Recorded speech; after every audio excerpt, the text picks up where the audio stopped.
There's this moment in The Shining when Jack Nicholson, he's in the bathroom and he sees the caretaker.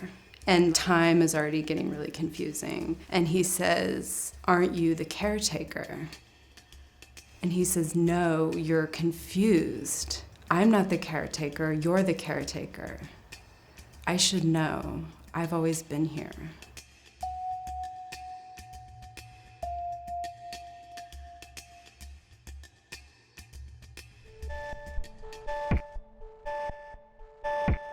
Brute containers are manufactured by Rubbermaid in a range of sizes from 55-gallon to 10-gallon, and also in 5 different colors. The most common one is the 32 or 20-gallon gray Rubbermaid Brute, which is the one you probably see everywhere at the hospital and at the park and in the parking garage and in school and in church and at the AA meeting and everywhere. The brutes that I make, I don't make them. I intervene in them, but they're still the same as the ones that exist in the world, and they collaborate in that space. And then brutes that are out in the world sort of come into my world. My interest would never be to remake one of these things, but to get inside of it or something. So the burning process for the brutes is just spending time with it. With the work that I did at the Swiss Institute, Parent and Parroting, the last moment that I came to in that sculpture is this dental floss weaving. And that weaving gets redone in place every time the sculpture is exhibited, which is in part about slowing things down and creating some kind of energy. When I was starting the next work and processing ideas, I was just weaving dental floss in these forks that I had in the studio, sort of left over from lunch.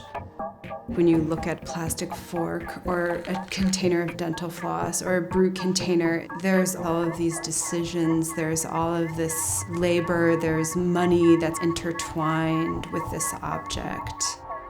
When I first started weaving these forks, what I liked about it was that it just existed and it was happening, whether or not you saw it or whether or not you cared.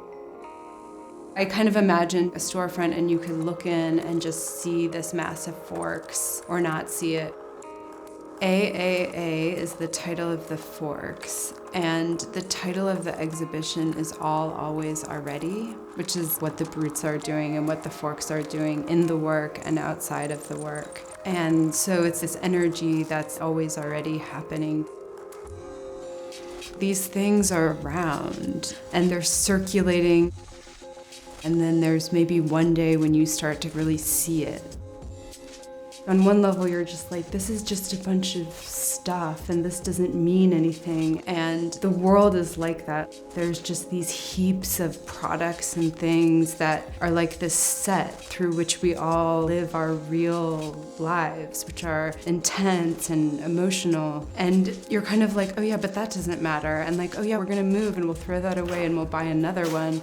But at the same time, there's all of these feelings of, oh yeah, but that's our trash can. Like, this is our IKEA shelf, and like, we've had this.